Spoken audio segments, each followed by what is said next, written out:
आज की क्लास के अंदर अपन जो 7 फेरों वाली सीरीज 3.0 है, इसका एपिसोड नंबर जो 6 है, इसका रिवीजन करेंगे। तो क्वेश्चन नंबर 1 देखते हैं। 1 नैनोमीटर के अंदर 10 की पावर 9 मीटर 10 की पावर -9 मीटर होता है या 10 की पावर -7 सेंटीमीटर होता है। आगे देखते हैं। जब एक कार की गति को दुगनी करने पर ही उसको उतनी ही दूरी पर रोकने के लिए ब्रेक बल है वो कितना लगाना होता है, तो इसका 4 गुना लगाना होता है। ये न्यूटन की गति के नियम के कारण ही होता है। तो न्यूटन की गति के कितने नियम हैं, तो 3 नियम है। पहला है जड़त्व का नियम, और सेकंड है संवेग संरक्षण का नियम, और थर्ड है क्रिया प्रतिक्रिया का नियम। तो इनको भी याद रख लेना। आगे देखते हैं पृष्ठीय तनाव। तो पृष्ठीय तनाव के कारण ही पानी की सतह पर हल्की रखी जो लोहे की सुई है वो तैरने लग जाती है, और जो गर्म सूप है वो स्वादिष्ट लगता है। तो किसके कारण लगता है, तो पृष्ठीय तनाव के कारण ही लगता है। वर्षा की बूंद का गोल होना ये भी पृष्ठीय तनाव के कारण ही होता है। तो इनको भी याद रख लेना। वन्य जीव संरक्षण अधिनियम 1972 में लागू किया गया था। प्रोजेक्ट टाइगर 1973 के अंदर। रॉकेट को अंतरिक्ष में छोड़ने के लिए ही न्यूनतम पलायन वेग कितना होना चाहिए, तो 11.2 किलोमीटर प्रति सेकंड होना चाहिए। ये क्वेश्चन वेरी इंपॉर्टेंट है क्योंकि हर एग्जाम के अंदर ये क्वेश्चन पूछ लिया जाता है। आगे देखते हैं। पानी में ही किसी द्रव्यमान को 0 से 10 डिग्री तक गर्म करने पर उसके आयतन पे क्या प्रभाव पड़ता है, तो आयतन है वह घटने के बाद में उसमें वृद्धि होने लगती है। क्यों होती है, क्योंकि 0 से लेकर 4 डिग्री तक घनत्व वो बढ़ता है, और 4 से लेकर 10 डिग्री तक घनत्व वह कम हो जाता है। तो सबसे ज़्यादा घनत्व पानी का कहाँ पे होता है, तो 4 डिग्री पर होता है। तो इसको भी याद रख लेना। घनत्व व्युत्क्रमानुपाती होता है आयतन के। आगे देखते हैं। पहला पर्यावरण सम्मेलन का आयोजन कब किया गया था, तो 1972 में किया गया था। कहाँ पर, स्टॉकहोम स्वीडन के अंदर ही। और पहला पृथ्वी सम्मेलन ये 1992 के अंदर ही रियो ब्राजील के अंदर किया गया था। बैरोमीटर जो रीडिंग है वो अचानक तेजी से गिरने पर तूफान या आंधी आ जाती है। जब बैरोमीटर वो नीचे धीरे धीरे नीचे गिरता है तो वर्षा होती है। तो ये भी थोड़ा याद रख लेना क्योंकि ये भी इम्पोर्टेंट है। जब बैरोमीटर धीरे धीरे ऊपर जाता है तो मौसम साफ होता है। जड़त्व के नियम, तो बस से मुड़ने पर खड़ा हुआ व्यक्ति वो भार की ओर गिरता है, तो ये जड़त्व का पहला नियम लागू होता है। प्रोजेक्ट टाइगर 1973 में लागू किया गया था। 2023 के अंदर इसको 50 साल पूरे हो गए हैं। और भारत के अंदर वर्तमान टाइगर कितने हैं 2022 के अंदर, तो 3167 है। सर्वाधिक टाइगर हैं वो मध्य प्रदेश के अंदर है। Tiger man of India Kailash Sankhala को कहा जाता है। भारत की पहली बाघ परियोजना जिम कार्बेट उत्तराखंड के अंदर है। और विश्व बाघ दिवस कब मनाया जाता है, तो 29 जुलाई को मनाया जाता है। तो इसको भी याद रख लेना। इस क्लास की PDF है वो मैं टेलीग्राम पे डाल दूंगी। टेलीग्राम का लिंक इस वीडियो के ही कमेंट सेक्शन के अंदर मिल जाएगा, तो वहाँ से आप इसकी PDF प्राप्त कर सकते हैं। आगे देखते हैं। केशिकात्व। तो केशिकात्व के कारण ही लैंप बत्ती तेल, जो लैंप के अंदर जो बत्ती होती है उसके कारण जो तेल है वो ऊपर चढ़ता है। फाउंटेन पेन से जो स्याही है वो गिरना, वो किसके कारण होता है, तो केशिकात्व के कारण ही होता है। आगे देखते हैं। जैव विविधता संरक्षण अधिनियम 2002 में जैव विविधता दिवस 22 मई को मनाया जाता है। जब कोई वस्तु है पृथ्वी से चंद्रमा पर ले जाया जाता है तो उसका भार है वो बदल जाता है, लेकिन उसका द्रव्यमान है वो उतना ही रहता है। आगे देखते हैं।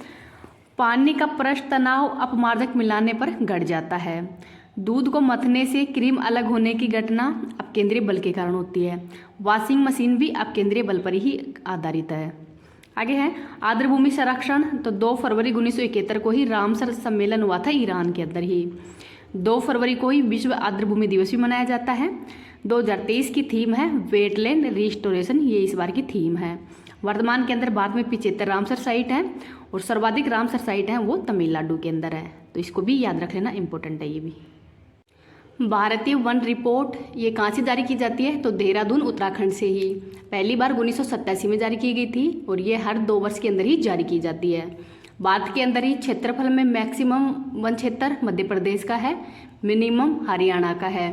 प्रतिशत में सर्वाधिक वन क्षेत्र है वो मिजोरम का है, और न्यूनतम हरियाणा का है। सबसे ज़्यादा वनों के अंदर वृद्धि अरुणाचल प्रदेश के अंदर हुई है। तो ये भी याद रख लेना। आगे देखते हैं। हर्ट्ज आवर्ती की इकाई है, जूल ऊर्जा का है, न्यूटन बल का है, पास्कल दाब का है, प्रतिरोध ओम का है, और एंगस्ट्रॉम तरंगदैर्घ्य का है। दबाव की SI इकाई क्या है, तो ये पास्कल है, तो इसको भी याद रख लेना। आगे है विश्व पृथ्वी दिवस कब मनाया जाता है, 22 अप्रैल को। विश्व जल दिवस 22 मार्च को। और इस बार की विश्व जल दिवस की थीम क्या है, तो इन्वेस्ट ओवर प्लेनेट, ये इस बार की थीम है। विश्व वन्य जीव दिवस 3 मार्च को मनाया जाता है। आगे देखते हैं, एक समुद्री मील बराबर में 1852 मीटर होता है। वह तापमान जिसका पाठ्यांक फ़ारेनहाइट और सेल्सियस दोनों पैमानों पर वही होता है, तो वो होता है -40 डिग्री सेल्सियस। अम्लीय वर्षा सल्फर डाइऑक्साइड और नाइट्रोजन डाइऑक्साइड के कारण ही होती है। चमगादड़ द्वारा ध्वनि, तो ये अल्ट्रासोनिक ध्वनि यूज की जाती है। क्योटो प्रोटोकॉल 1997 के अंदर हुआ था, ग्रीन हाउस गैसों के उत्सर्जन को कम करने के लिए ही। और ये क्योटो प्रोटोकॉल है, ये लागू किया गया था 2005 के अंदर। हवा के अंदर ध्वनि का वेग कितना होता है, तो 343 मीटर प्रति सेकंड होता है। सर्वाधिक ध्वनि का वेग होता है ठोस के अंदर, और निर्वात के अंदर ध्वनि का वेग नहीं होता है, तो इसको भी याद रख लेना। मॉन्ट्रियल समझौता 16 सितंबर 1987 को हुआ था, ओजोन परत के संरक्षण के लिए ही। ओजोन दिवस कब मनाया जाता है, तो ये 16 सितंबर को ही मनाया जाता है। सेंडाई फ्रेमवर्क, ये आपदा प्रबंधन से संबंधित है। आगे है, सूर्य का प्रकाश का कौन सा भाग सौर कुकर को गर्म करता है, तो ये अवरक्त भाग करता है।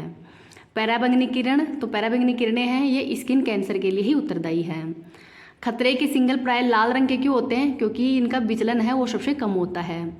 तरंग दैर्घ्य मैक्सिमम लाल रंग की होती है और मिनिमम होती है बैंगनी रंग की, तो इसको भी याद रख लेना। तारों का टिमटिमाना, ये अपवर्तन के कारण होता है। ऑप्टिकल फाइबर, ये पूर्ण आंतरिक परावर्तन पर आधारित होता है। हीरे का चमकना, ये भी पूर्ण आंतरिक परावर्तन पर ही आधारित होता है। और मरी मृत्तिका, रेगिस्तान के अंदर जो मरी मृत्तिका का बनना, ये भी पूर्ण आंतरिक परावर्तन पर ही आधारित है। नेक्स्ट देखते हैं, COP27 का आयोजन मिस्र में किया गया है, और COP28 का आयोजन UAE के अंदर किया जाएगा। COP26 का आयोजन ग्लासगो के अंदर किया गया था। और UNFCCC की स्थापना 1994 में की गई है, और इसका हेडक्वार्टर है बोन, जर्मनी के अंदर ही। आगे देखते हैं, वस्तु को छोटा करके देखने के लिए उत्तल दर्पण का उपयोग किया जाता है। वस्तु को बड़ा करके देखने के लिए अवतल दर्पण का उपयोग किया जाता है। जब दाढ़ी या शेविंग करने के लिए उत्तल दर्पण का ही उपयोग किया जाता है। और वाहन चलाने के लिए ही, जो पीछे की साइड के अंदर ही जो वाहनों को देखने के लिए उत्तल दर्पण का उपयोग किया जाता है, तो इसको भी याद रख लेना।